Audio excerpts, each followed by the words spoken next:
जय हिंद साथियों, स्वागत है आप सभी का आज की इस नई क्लास में। दोस्तों, आज के इस जीके टेस्ट में हम लोग टॉप 40 इंपॉर्टेंट प्रश्न को डिस्कस करने वाले हैं, जो कि आपके परीक्षा की दृष्टि से वेरी इंपॉर्टेंट रहेंगे। दोस्तों, वीडियो में अंत तक बने रहिएगा। आप इनमें से कितने प्रश्नों को सही कर पाते हैं कमेंट बॉक्स में अपना स्कोर जरूर बताइएगा, और चैनल पर नए हैं तो चैनल को सब्सक्राइब जरूर कर लीजिएगा। चलिए दोस्तों, वीडियो को शुरू करते हैं। क्वेश्चन नंबर 1, निकट दृष्टि दोष जिसे मायोपिया कहा जाता है, इससे पीड़ित व्यक्ति किस प्रकार के लेंस का प्रयोग करते हैं? तो आपका राइट आंसर हो जाएंगे अवतल लेंस। दोस्तों, निकट दृष्टि दोष यानी मायोपिया से पीड़ित व्यक्ति अवतल लेंस का प्रयोग करते हैं, इसीलिए आपका राइट आंसर हो जाएंगे ऑप्शन नंबर बी के साथ। चलिए दोस्तों, इस क्वेश्चन से जुड़े रिलेटेड की पॉइंट्स को देखते हैं। तो निकट दृष्टि दोष से पीड़ित व्यक्ति को दूर की चीज़ें साफ साफ नहीं दिखाई देती है। इस समस्या को दूर करने के लिए चश्मे या कॉन्टैक्ट लेंस में अवतल लेंस का प्रयोग करते हैं। दोष का कारण क्या है? तो निकट दृष्टि दोष में आँख के लेंस की गोलाई बढ़ जाती है, जिससे दूर की वस्तु का प्रतिबिंब रेटिना पर बनने के बजाय रेटिना से थोड़ा आगे बन जाता है, जिससे व्यक्ति को दिखने में कठिनाई होती है। अवतल लेंस का काम क्या है? तो अवतल लेंस जो है ये प्रकाश की किरणों को थोड़ा फैला देता है, यानी डाइवर्ट कर देता है।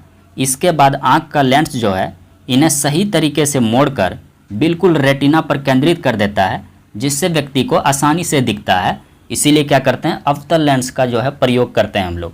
तो चलिए दोस्तों, इस क्वेश्चन से जुड़े रिलेटेड पॉइंट्स को भी आपको ध्यान में रखना है। क्वेश्चन नंबर 2, निम्न खनिजों में से किस खनिज के उत्पादन में भारत विश्व में अग्रणी है?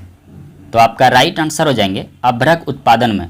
दोस्तों, अभ्रक उत्पादन में जो है भारत विश्व में प्रथम स्थान पे है, इसीलिए आपका राइट आंसर हो जाएंगे ऑप्शन नंबर ए के साथ। चलिए दोस्तों, इस क्वेश्चन से जुड़े की पॉइंट्स को देखते हैं। तो भारत जो है अभ्रक उत्पादन में वर्ल्ड में प्रथम स्थान पे आता है।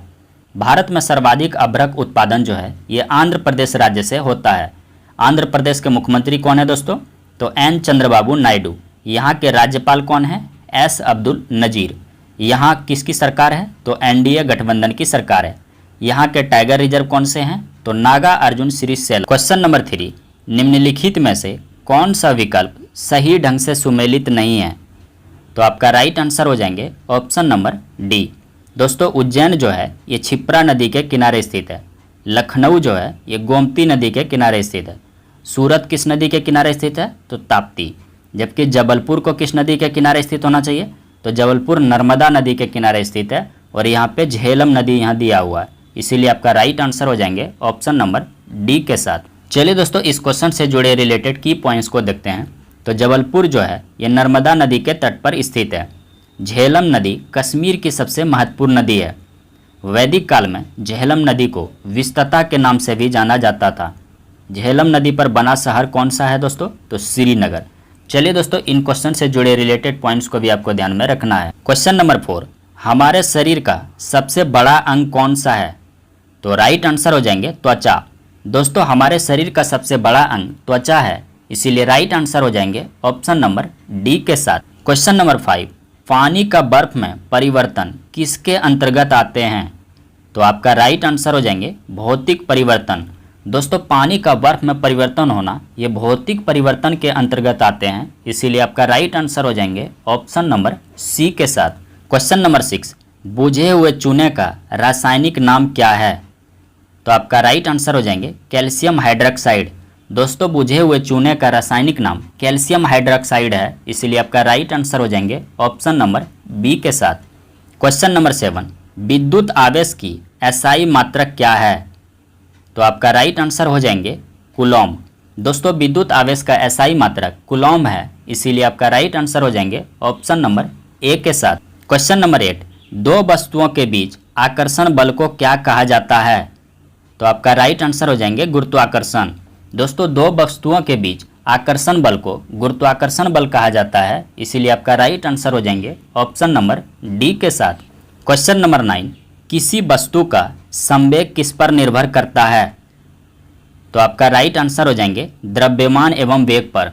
दोस्तों, किसी वस्तु का संवेग जो है ये द्रव्यमान एवं वेग पर निर्भर करता है, इसीलिए आपका राइट आंसर हो जाएंगे ऑप्शन नंबर बी के साथ। क्वेश्चन नंबर 10, हाइपरमेट्रोपिया से पीड़ित व्यक्ति किसका प्रयोग करता है? तो राइट आंसर हो जाएंगे उत्तल लेंस का। दोस्तों, हाइपरमेट्रोपिया से पीड़ित व्यक्ति उत्तल लेंस का प्रयोग करता है, इसीलिए आपका राइट आंसर हो जाएंगे ऑप्शन नंबर बी के साथ। क्वेश्चन नंबर 11, आधुनिक आवर्त सारणी में अंतिम उपधातु कौन है? तो आपका राइट आंसर हो जाएंगे पोलोनियम। क्या हो जाएंगे दोस्तों? पोलोनियम। क्वेश्चन नंबर 12, खारे पानी में पैदा होने वाले पौधे को क्या कहा जाता है? तो राइट आंसर हो जाएंगे हेलोफाइटा। दोस्तों खारे पानी में पैदा होने वाले पौधे को हेलोफाइटा कहा जाता है, इसीलिए आपका राइट आंसर हो जाएंगे ऑप्शन नंबर ए के साथ। क्वेश्चन नंबर 13, चमगादड़ रास्ते में आने वाली बाधाओं का पता लगाने के लिए किसका प्रयोग करता है? तो राइट आंसर हो जाएंगे पराश्रव तरंगों का। दोस्तों चमगादड़ रास्ते में आने वाली बाधाओं का पता लगाने के लिए पराश्रव तरंगों का प्रयोग करता है, इसीलिए आपका राइट आंसर हो जाएंगे ऑप्शन नंबर बी के साथ। क्वेश्चन नंबर 14, सबसे अधिक तन्य धातु कौन है? तो आपका राइट आंसर हो जाएंगे सोना। दोस्तों सबसे अधिक तन्य धातु सोना है, इसीलिए आपका राइट आंसर हो जाएंगे ऑप्शन नंबर डी के साथ। क्वेश्चन नंबर 15, कैल्शियम ऑक्साइड का आणविक सूत्र क्या है? तो आपका राइट आंसर हो जाएंगे CaOH का होल 2। क्या हो जाएंगे दोस्तों? CaOH का होल 2। क्वेश्चन नंबर 16, विद्युत का सबसे अच्छा सुचालक कौन सा है? तो आपका राइट आंसर हो जाएंगे चांदी।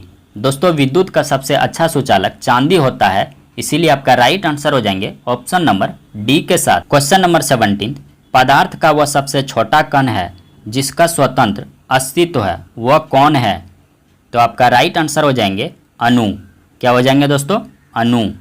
क्वेश्चन नंबर 18, जब किसी वस्तु की चाल ध्वनि की चाल से अधिक हो जाता है तब उसे क्या कहा जाता है?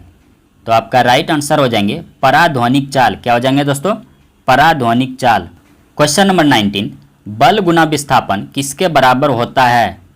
तो आपका राइट आंसर हो जाएंगे कार्य के बराबर।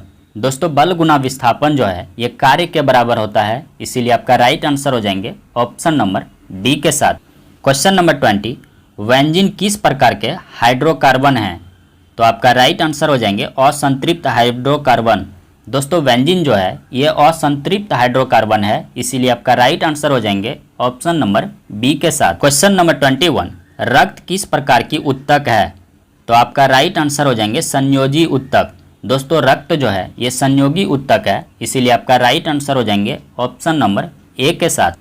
क्वेश्चन नंबर 22, वाष्पीकरण किस प्रकार की घटना है? तो राइट आंसर हो जाएंगे सतही परिघटना। दोस्तों वाष्पीकरण जो है ये सतही परिघटना है, इसीलिए आपका राइट आंसर हो जाएंगे ऑप्शन नंबर सी के साथ। क्वेश्चन नंबर 23, जब बैरोमीटर का पारा अचानक से नीचे गिर जाती है तब कौन सी मौसमी परिवर्तन होती है?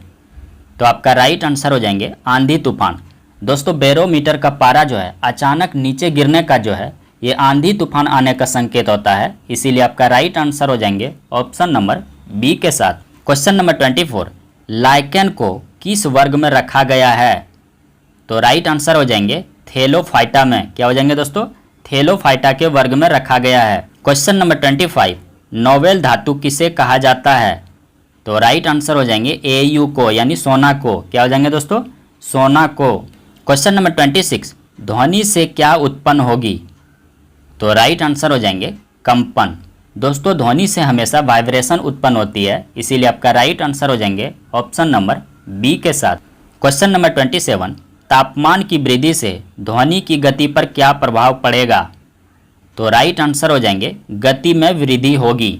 दोस्तों तापमान की वृद्धि से ध्वनि की गति में भी वृद्धि होगी, इसीलिए आपका राइट आंसर हो जाएंगे ऑप्शन नंबर ए के साथ। क्वेश्चन नंबर 28, अनाक्षीय श्वसन की क्रिया कब होती है? तो राइट आंसर हो जाएंगे ऑक्सीजन की अनुपस्थिति में। दोस्तों अनाक्षीय श्वसन की क्रिया जो है ये ऑक्सीजन की अनुपस्थिति में होता है, इसीलिए आपका राइट आंसर हो जाएंगे ऑप्शन नंबर बी के साथ। क्वेश्चन नंबर 29, भारत ने पाकिस्तान के साथ सिंधु जल समझौते पर रोक लगाई है, यह संधि किस वर्ष हुई थी? तो आपका राइट आंसर हो जाएंगे 1960 ईस्वी में। क्या हो जाएंगे दोस्तों? 1960 ईस्वी में हुई थी। चलिए दोस्तों इस क्वेश्चन से जुड़े रिलेटेड की पॉइंट्स को देखते हैं। तो 19 सितंबर 1960 को भारत के प्रधानमंत्री पंडित जवाहरलाल नेहरू और पाकिस्तान के राष्ट्रपति अयूब खान ने हस्ताक्षर किए थे। संधि के तहत 80% पानी जो है ये पाकिस्तान को जाती है और भारत के हिस्से में केवल 20% पानी ही आता है। इस समझौते के तहत 3 पूर्वी नदियों ब्यास, रावी, सतलज का नियंत्रण भारत को मिला, जबकि पाकिस्तान को सिंधु, चेनाब और झेलम का नियंत्रण दिया गया। तो चलिए दोस्तों, इन क्वेश्चन से जुड़े रिलेटेड की पॉइंट्स को भी आपको ध्यान में रखना है।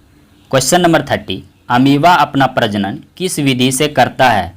तो राइट आंसर हो जाएंगे द्विविखंडनीय विधि। क्या हो जाएंगे दोस्तों? द्विविखंडन विधि से करता है।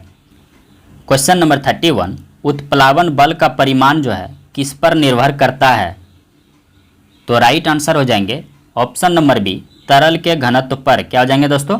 तरल के घनत्व पर निर्भर करता है। क्वेश्चन नंबर 32, सोलर सेल किसका बना होता है?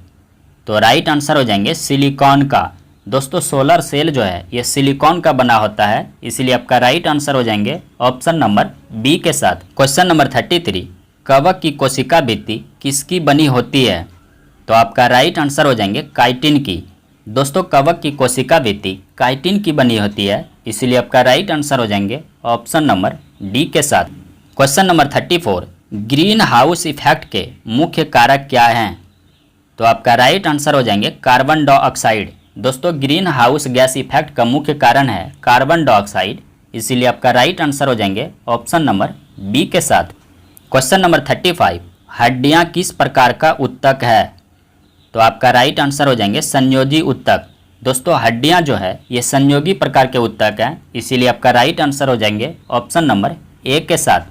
क्वेश्चन नंबर 36, अभी तक वैज्ञानिकों ने पदार्थ की कितनी अवस्था की खोज की है? तो राइट आंसर हो जाएंगे 5 अवस्था। क्या हो जाएंगे दोस्तों? 5 अवस्था। क्वेश्चन नंबर 37, उठा हुआ हथौड़ा में कौन सी ऊर्जा निहित होती है? तो राइट आंसर हो जाएंगे स्थितिज ऊर्जा। दोस्तों उठा हुआ हथौड़ा में स्थितिज ऊर्जा होता है, इसीलिए आपका राइट आंसर हो जाएंगे ऑप्शन नंबर सी के साथ। क्वेश्चन नंबर 38, रॉकेट किस सिद्धांत पर कार्य करता है? तो राइट आंसर हो जाएंगे संवेग संरक्षण के सिद्धांत पर। दोस्तों रॉकेट जो है ये संवेग संरक्षण के सिद्धांत पर कार्य करता है, इसीलिए आपका राइट आंसर हो जाएंगे ऑप्शन नंबर डी के साथ। क्वेश्चन नंबर 39, जब कोई वस्तु एक समान गति से गति कर रही है तो उसका त्वरण क्या होगा? तो राइट आंसर हो जाएंगे 0 होगा। दोस्तों जब कोई वस्तु एक समान गति से गति कर रहा है तो उसका त्वरण 0 होता है, इसीलिए आपका राइट आंसर हो जाएंगे ऑप्शन नंबर डी के साथ। दोस्तों हमारा वीडियो आपको कैसा लगा कमेंट बॉक्स में अपनी प्रतिक्रिया जरूर दें। Thanks for watching to all of you.